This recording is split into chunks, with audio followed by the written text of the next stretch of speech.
에서는 이렇게 직무유기를 하고 있을까 그런 문제가 들고 따끔하게 이 여성 팬티에 달려있는 정체불명, 의미불명의 리본에 대해서 생각을 하게 됩니다. 도대체 이 아이는 왜 있는가? 경쾌하게 정말 그런가요? 외신도 당황한 거죠. 이 사건을 보고. 도대체 한국에서 무슨 일이 벌어지고 있는 거냐. 이거 한국의 성보수주의 때문 아니냐. 할 말은 하면서 같이 고민해보겠습니다. 세상을 보는 따뜻한 시선 정용실의 뉴스 브런치. 네, 정용실의 뉴스 브런치 듣고 계신 지금 시각 11시 31분입니다. 금요일에는 다양한 분야에서 활동하는 여성들을 만나보고 있습니다. 금요 초대서 주변에 있는 여성이 뭐 우울해하거나 뭐 예민한 모습을 보일 때 사람들이 쉽게 하는 말 중에 하나가 혹시 그날이야? 뭐 이런 얘기죠. 우울증의 대부분은 사실 사회적 그런 요인에서 오지만 여성의 우울증은 이렇게 호르몬 탓으로 여기는 경향이 좀 있지 않나 하는 생각이 듭니다. 자, 이제 이런 시각을 좀 바꿔봐야 할 때인 것 같고요. 오늘은 여성의 우울증을 탐구하고 또 다양한 사례를 인터뷰해서 기록한 책 미쳐 있고 괴상하며 오만하고 똑똑한 여자들의 저자 하미나 작가 오늘 모셔봤습니다. 어서 오십시오. 안녕하세요. 하미나입니다. 네, 반갑습니다. 제목이 길어요. 미괴 오똑이라고 사람들은 부르시더라고요. 네, 저는 애칭으로 오똑이라고 부르고 오똑이. 있어요. 아니, 어떻게 이런 제목을 정하셨는지. 사실 이렇게 사람들이 이 제목을 되게 강렬하게 와닿으시죠? 네, 그러시더라고요. 그런데 일단은 우울증을 다룬 책이지만 이 책은 우울증이라는 병명과 질환 자체를 좀 떨어져서 거리를 두고 이게 정말 병인가? 부터 시작하는 책이기 때문에 우울증이라는 단어를 사용하고 싶지 않은 것이 있었고요. 우울증이라는 병명에 먹히지 않고 이 여자들의 상황이나 이 이야기들을 표현하고 싶었거든요. 그래서 한 단어로 표현하기가 너무 어려웠고요. 그래서 이렇게 길게 하셨군요. 네, 제가 느끼는 이 여자들의 특징을 이렇게 나열하는 방식으로 책이 만들어지게 됐어요. 아, 그렇군요. 네, 제 친구가 정해준 사실 제목입니까? 네. 저랑 이제 글 얘기를 이렇게 계속 하다가 아니 근데 이 미쳐있고 괴상하며 오만하고 똑똑한 여자들이 너무 얘기를 잘하잖아. 이렇게 이제 얘기를 했었어요. 피드백을 주면서. 그러니까 이 사람들이 아픈 사람이기도 하지만 사실은 얼마나 자기 이야기를 잘하는 사람인지 그리고 하고자 하는 사람인지를 지적해 주면서 이제 그 말이 나왔거든요. 굉장히 맞고 솔직한 피드백이군요. 네, 맞아요. 네, 그래서 제목으로 정하셨고 지금 말씀해 주신 것처럼 그런 여성들을 많이 만나셨다라고 얘기를 지금 했는데 인터뷰도 하고 인터뷰를 어떻게 이렇게 많이 만나실 수 있었을까? 읽으면서는 어떻게 발굴하셨죠? 사실은 더 만나고 싶기도 했었는데 제가 이제 만나다 보면 어쩔 수 없이 이분들에게 되게 마음이 많이 가더라고요. 그리고 제 얘기도 많이 하다 보니까 인터뷰와 인터뷰어의 관계보다는 사실은 친구가 점점 늘어나는 기분이었거든요. 그래서 만날수록 두려워지는 마음도 되게 컸어요. 누군가에게 제거 마음을 이렇게 계속 듣게 되니까. 그렇죠. 더 많은 관계를 맺게 되니까. 맞아요. 네. 그래서 한동안은 좀 멈춰 있다가 제가 한겨레 21에 이제 이 기사를 쓰면서 이제 약간 축약된 버전? 한 2부의 축약된 버전으로 이제 기사가 한번 나갔었는데 그때 이렇게 문구를 달아놨었거든요. 인터뷰를 찾고 있으니 연락 달라고. 그때 기사가 나가고 나서 정말 많은 분들이 연락을 주셨어요. 많죠. 네. 그래서 그분들 연락을 이제 다 만나지는 못했고 그분들 중에서 제가 이제 조금 더 인터뷰가 다양한 배경을 가진 분들을 만나기 위해서 그 중에서 이제 선정해서 만나게 됐습니다. 네. 근데 놀라웠던 건 이제 우울증이라는 그 병명 그대로 받아들이시지 않겠다라는 이제 시작에서부터 얘기를 저희가 이제 풀어가야 되는데 증상이라고 할까요? 그거를 이제 나랑 비슷한 게 있을까 하면서 아무래도 책을 읽게 되거든요. 근데 턱관절 장애 환자 중에 뭐 여성 비중이 높고 아니 턱관절하고 무슨 상관이지? 이러면서 처음에 시작을 했어요. 그랬더니 그 턱관절 장애 환자 중에 뭐 정신과에서 받을 수 있는 그런 약들을 받기도 하고 이런 유사 증상들 몸에 나타나는 증상들이 다양하지만 또 어떻게 보면 또 우울증하고 상관없어 보이는 증상들도 꽤 많더라고요. 맞아요. 맞습니다. 이게 또 놀라웠어요. 네. 그리고 제가 만난 인터뷰 분들 중에서도 신체적인 증상이 없는 분들은 한 명도 없었던 것 같아요. 다 있죠. 네, 전부 다 되게 다양한 형태로 뭐 소화장애가 있을 수도 있고 편두통을 진짜 오래 앓으시는 아니 근데 이런 거 있고요. 너무 흔한 거 아니에요? 그런 증상들이 네. 흔해서 문제인 것 같아요, 제 생각에. 네. 그 여성들이 가지는 질병들이 아주 치명적인 질병이라기보단 살면서 계속 조금씩 알아야 하는 질병들이 되게 많거든요. 네. 그러니까 이 질병들을 좀 더 탐구하지 못하고 중요한 문제로 취급하지 않는 상황이 맞아요. 좀 생긴다고 느껴요. 네, 너무 일상적이다. 이건 너무 네. 옆에 있는 일이잖아. 네, 맞아요. 누구나 겪는 거 아니야. 이렇게 생각해버리고 치부해버리는 그런 태도가 문제다라는 얘기신 것 같은데 독자들에게도 증상을 물어봤을 때도 마찬가지였습니까? 그러니까 인터뷰이들에게. 인터뷰분들께요. 되게 비슷한 증상이 많았죠. 근데 그게 발현되는 양상은 굉장히 다양한 것 같아요.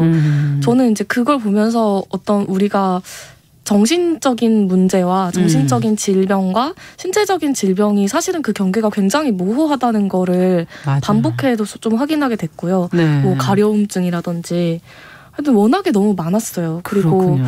그 여성들이 많고 제대로 치료법이 나와 있지 않은 어떤 질병들이 되게 우울이나 불안 같은 그렇죠. 감정과도 연결이 되는 것 같고 반대로 몸이 아프기 때문에 우울증이 오는 것도 맞고요. 그런 게 굉장히 섞여 있는 것 맞아요. 사실 인간의 그 몸과 정신도 분리하기가 이렇게 쉽지 않은데 병명이 단순하게 나오면서 그걸 단정적으로 얘기할 수 있다는 게 과연 맞는 건가 하는 그런 의문을 한번 갖게 해주시는데 그동안에는 사실 우울이라는 얘기를 할 때 여성의 이런 정신건강적 문제가 여성의 자궁에서 비롯된다 이런 글들이 상당히 많았고 남성은 뭔가 일과 관계돼서 오는 그런 우울들로 많이 표현을 하기 때문에 남녀 차가 있다.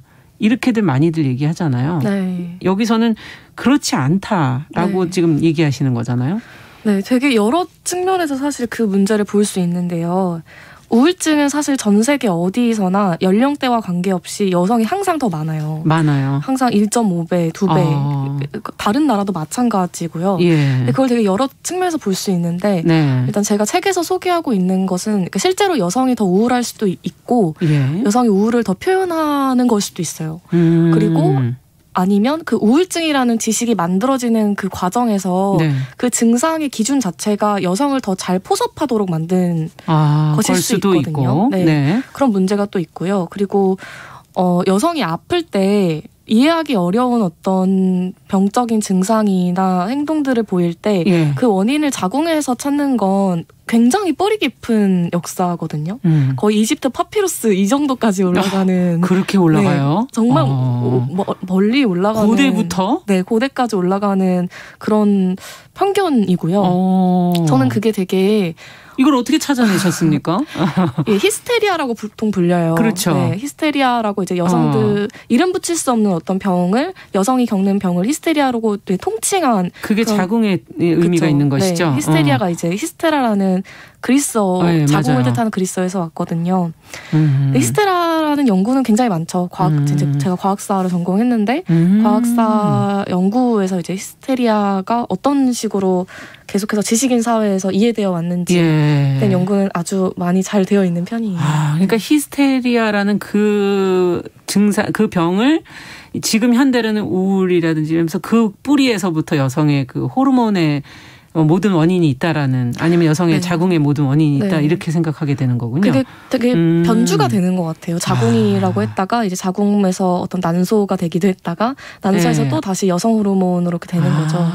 근데 가령 뭐 여성 호르몬 문제가 물론 그거 있을 수 있어요. 근데 그걸로만 보이질 않아가지고 맞아요. 그걸로만 말한다는 게 문제인 건데 예를 들어 뭐 출산이나 육아 과정에서 여성이 겪는 뭐 폐경 완경 과정에서 겪는 여성의 우울증을 호르몬으로 이야기를 하면 왠지 말이 맞는 것 같지만 그렇죠. 그렇게 이야기를 하면 여성이 출산할 때 그리고 육아를 하는 과정에서 겪는 다양한 어떤 사회적인 스트레스가 있잖아요. 독박 육아도 있고 경력이 단절되는 문제도 있고 사실은 고립되기 때문에 우울해지는 게 굉장히 큰 건데 그래요. 애를 혼자 봐야 되니까. 네, 근데 그런 지점을 이제 포착하지 못하게 되는 거죠. 그러네요. 하나로 모든 걸 귀결시켜버리는. 네. 이런 과학적인 근거들, 저는 이 책이 사실은 그분들의 인터뷰와 자신의 증상을 주로 설명하는 책이 아닐까라고 생각을 했는데 읽다 보니까 상당히 과학적이고 논리적으로 우리가 한 번도 안 해봤던 그런 증상에 대한 질문들을 개인이 던지면서 풀어가는 방식으로 되어 있어서 상당히 흥미롭다라는 생각이 들었는데 지금 우울증이라는 게 잠시 전에도 얘기하셨지만 사회적 요인이라고 얘기하셨거든요. 네. 그러면 이제 그것도 찾아봐야 되는 거 아닙니까? 자궁이 편견이라면, 호르몬이 편견이라면 그럼 어떤 원인이 있을까요? 우울증 사례와 함께 소개를 해주셔도 좋고. 네, 우울증 같은 경우에는 사실 저는 사회적인 요인과 생물학적인 요인을 더 이상 이제 구분해서 생각하진 않아요. 네. 왜냐하면 그게 질문 자체가 이미 답하기 어려운 질문이라고 생각이 들고요. 사회적인 요인으로 해서 아까 우리가 몸의 문제와 마음의 문제가 뒤섞였던 그렇죠. 것처럼 그게 다시 생물학적인 문제가 되기도 하거든요. 그래서 애초에 좀 뒤섞여 있다고 생각이 들고요. 근데 그럼에도 제가 만났을 때 들었던 생각은 우선 여성뿐만이 아니라 저는 한국에서 어떤 사람이 고통을 호소했을 때 네. 그걸 믿어주지 않는 것이 그 사람의 고통을 되게 심화시킨다고 생각해요. 그게 가정에서부터 출발한다고 느끼거든요. 예. 그러니까 내가 힘들었어, 나 이렇게 슬펐어 라고 얘기할 때 그래 그랬구나가 아니라 너가 뭐가 힘든다는 건데 너처럼 지금 뭐 학교도 다니고 뭐 상황도 좋은 애가 이런 식으로 그렇죠. 이 사람의 감정을 받아들이지 않는 말들을 차곡차곡 어렸을 때부터 경험한다고 생각하고 네. 우리가 사회적으로 봤을 때도 굉장히 빨리 잊잖아요. 우리가 뭐 세월호만 해도 빨리 왜 아직도 그러냐 이런 식으로 빨리 잊으라는 식으로 이야기를 하는데 그런 식으로 타인의 고통을 자꾸 덮어버리려는 어떤 문화 같은 것이 그냥 모든 사람을 더 힘들게 만든다고 좀 생각을 하고요. 그리고 두 번째는 이제 여성으로 특정해서 얘기를 하자면 저도 그렇게 많이 느끼지만 젊은 여성들이 사실은 근데 여성들 자체가 사회에서 자기 자리를 잘 찾지 못한다는 생각을 많이 해요. 맞아요. 그러니까 내가 나답게 살 수가 없는 경험을 계속 차곡차곡 반복하면서 세상에 떠도는 너무 많은 서사들도 내가 나를 대입하기 어려운 서사도 너무 많고 그러면서 나를 믿지 못하게 되는 그런 악순환도 되게 많이 생기는 것 같고요. 제가 책에서 이제 민지와 잔잔의 이야기를 하고 싶은데 네. 특히 그렇게 같은 가난이라고 하더라도 젊은 여성이 가난할 때 자신의 어떤 섹슈얼리티를 그 성적으로 되게 취약해지는 여성이 많다고 그렇죠. 느끼거든요. 네. 민지는 되게 어렸을 때부터 가난했고 커서도 어떤 가난에 대한 공포가 되게 큰 친구인데요. 그 예시를 한번 얘기를 해줬어요. 그러니까 집에서 집이 쫓겨날 상황이 돼서 겨울에 이제 갈 데가 없어서 계속 거리를 걸어 다니다가 서울에 갈 데가 아무 데도 없었대요. 내가 핸드폰도 충전하고 싶고 이 겨울에 그렇죠. 따뜻하게 입고 싶고 화장실도 쓰고 싶은데 내가 그걸 쓰려면 카페에 간다고 하더라도 3,000원은 내야 하는 거예요. 맞아요. 근데 나는 3,000원이 전 재산인 거예요. 그래서 이 친구가 학교에 가요. 학교에 가서 이제 아르바이트를 알아보는데 어느 정도 가난이었냐면 핸드폰을 개통할 수 없는 상태였어요. 뭐 기계를 사는 것도 문제지만 매달 요금을 낼 자신이 없는 거예요. 그렇죠. 계속 빠듯하니까. 그래서 핸드폰 개통을 못하니까 면접을 볼 수가 없잖아요. 연락을 못 받으니까. 그래서 지금 당장 내가 할 수 있는 일을 찾았어야 됐는데 20대 여성으로 포털을 로그인 해놓으니까 모든 알바가 다 성매매 알바가 뜨는 거예요. 근데 그 친구가 이제 서울에 있는 대학에 다니고 있었고 여성학 동아리도 하면서 되게 똑똑한 친구였는데 그때 되게 압도적인 충격을 받았대요. 내가 아무리 똑똑하고 내가 아무리 공부를 열심히 해도 이 사회는 내가 나한테 성을 팔라고 자꾸 이야기를 하는구나. 그걸 너무나 쉬운 통로로 만들어놨구나. 이 이야기를 했던 게 너무 가슴 아프고 기억에 남고요. 잔잔의 경우도 완전 남초 회사에서 일을 했거든요. 네. 남초 회사에서도 그 젊은 여성이 섹슈얼리티를 자꾸 뭔가 그게 자꾸 자원이 되게 만드는 분위기가 있다고 생각해요. 그게 단순히 어떤 정말로 성매매의 형태가 아니라고 하더라도 네. 어떤 여성 성적인 역할을 그 회사에서도 해주길 바라는 거예요. 뭔가 기념일을 안 챙겨주면 삐진다거나 아니면 계속해서 이제 외모 품평을 당한다거나 성희롱을 당한다거나 근데 그걸 문제라고 얘기를 해도 아무도 이게 왜 문제인지도 모르는 그런 환경에서 계속 일을 해야 했고 내가 이상한 건가? 이런 식으로 이제 미쳐가기 시작하는 거죠. 이 여자들이. 그거에서 그런 말을 들을 때 내가 너무 모욕적인데 그거 자체가 문제라는 걸 잘 인지를 못하고 저도 사실 많이 경험을 하거든요. 그렇죠. 대학에서도 저는 저의 그 단과대 교수의 그 성폭력을 경험을 하고 그 재판도 굉장히 오래 했어요. 네. 그런 경험도 있고 회사에 갔을 때도 뭐 상사 다 남자죠. 그러면은 그렇죠. 그 중에서 또 뭔가 계속 애매하게 구는 사람들 그 선을 넘을랑 말랑 하면서 눈치를 살살 봐가면서 교묘하게 구는 사람들. 맞아요. 근데 그런 걸 경험할 때마다 굉장한 배신감이 들거든요. 인간에 대한? 네. 그러니까 이 사람이 나는 한 사람의 청년으로서 사람으로서 인정받고 싶고 내 능력으로 이것을 했다고 생각하는데 이 사람에게 나는 그냥 어떻게 해보려는 그냥 잘 수 있는 사람. 나는 엄청 성적인 대상이구나 이 사람에게. 그게 굉장히 반복적으로 경험하는 것 같고요. 전 그래서 20대가 너무 힘들었고. 그러네요. 네, 나이 들어서 더 좋은 것 같아요. 네. 저는 얼마나 편하겠습니까? 이게 참 씁쓸한 얘기인 건데 지금 그 안에는 그 고통을 어쨌든 누군가가 들어줘서 그것으로부터 좀 빠져나올 수 있는 어떤 창구가 있어야 되는데 그것이 마땅치 않다라는 이제 지적과 더불어서 여성이지만 인간으로 살아갈 수 있는 그런 대접을 좀 받을 수 있는 길이 있을까라는 질문이 이제 이 안에 들어있는 것 같고. 너무 되게 당연한 문장인데 이걸 요구한다는 게 이상하게 느껴질 때가 있어요.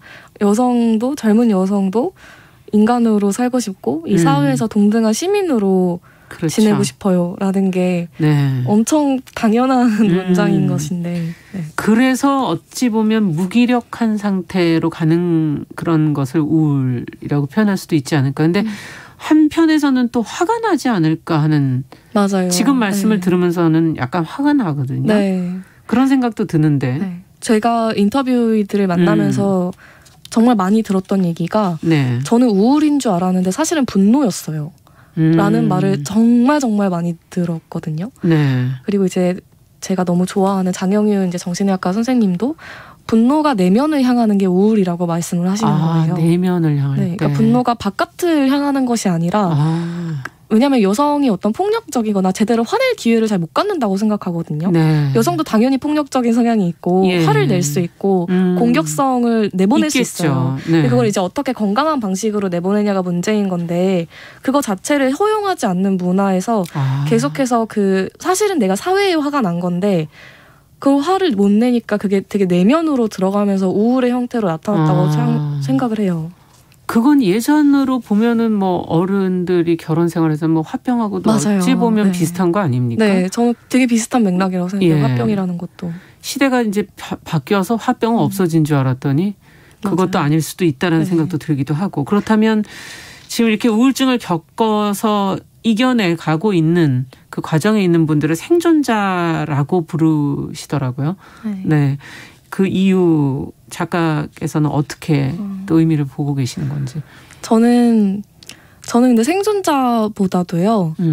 이 사람들이 전사라고 생각해요. 전사. 네. 되게 우울하고 어떤 살아남은 사람들이고 피해자인 것도 맞는데요. 근데 그것과 더불어서 되게 용감하게 싸우는 사람들이기도 하거든요. 그러네요. 네, 자기 주변 가족들이랑도 싸우고, 뭐 자기 남자친구랑도 싸우고, 사회에서도 어떤 형태로든 그게 소극적인 방법이로든 적극적으로든 나를 지키기 위해서 주변과 싸워가며 그리고 또 계속해서 나의 서사를 찾기 위해서 싸우는 사람들이라고 생각하고요. 사실 세상에 아프고 화난 사람들이 얼마나 많아요. 여자들 외에도.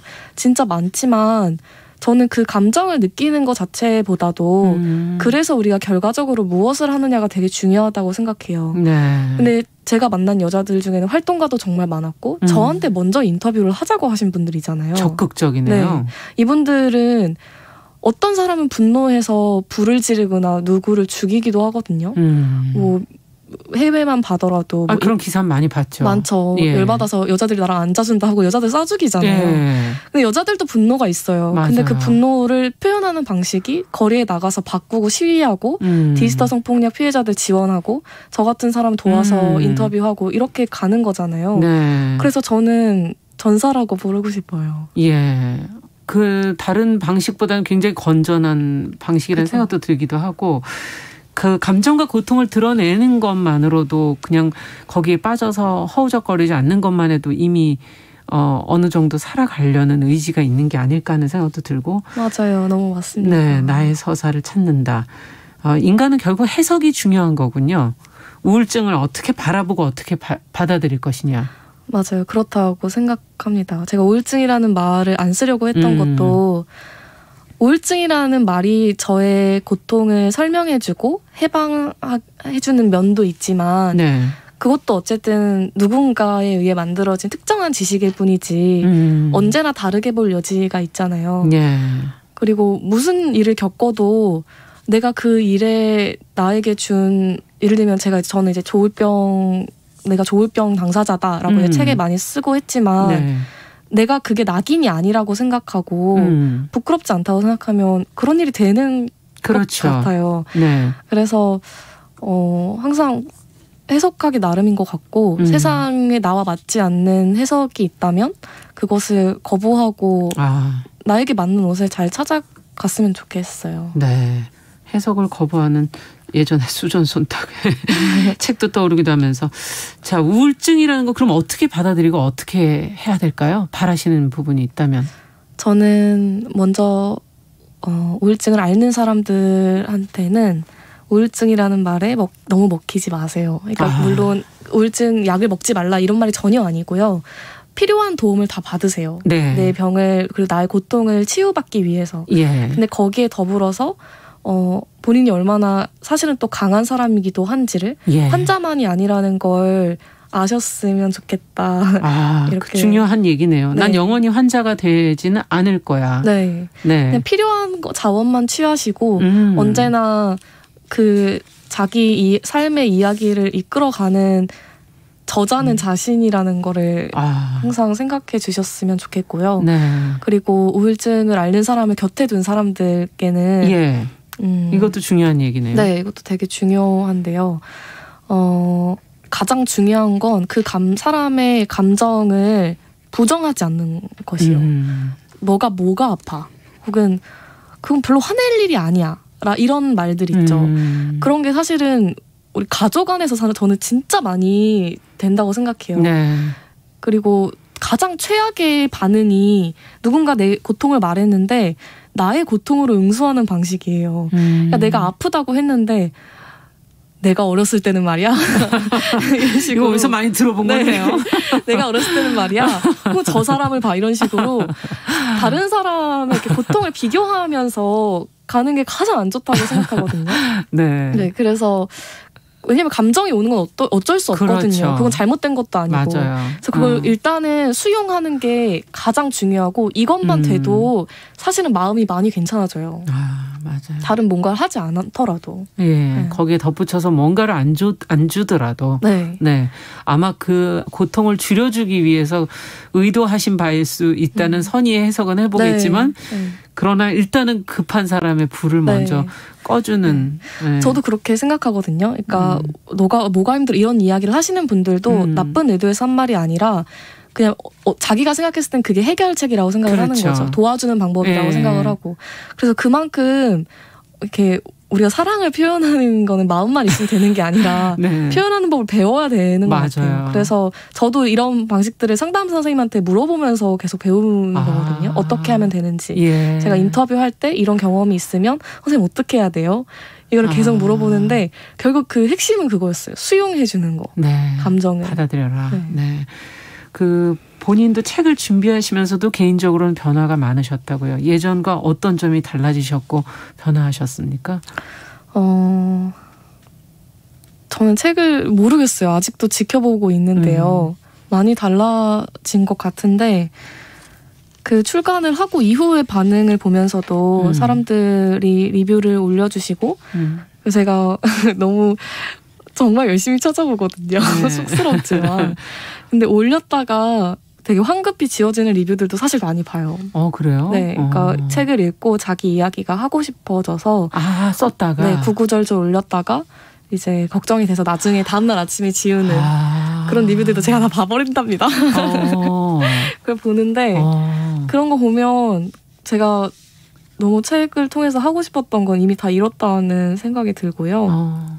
그리고 인터뷰를 저한테 하고 싶다고 이렇게 연락 주신 분들 중에는 되게 의외의 사람들이 많았어요.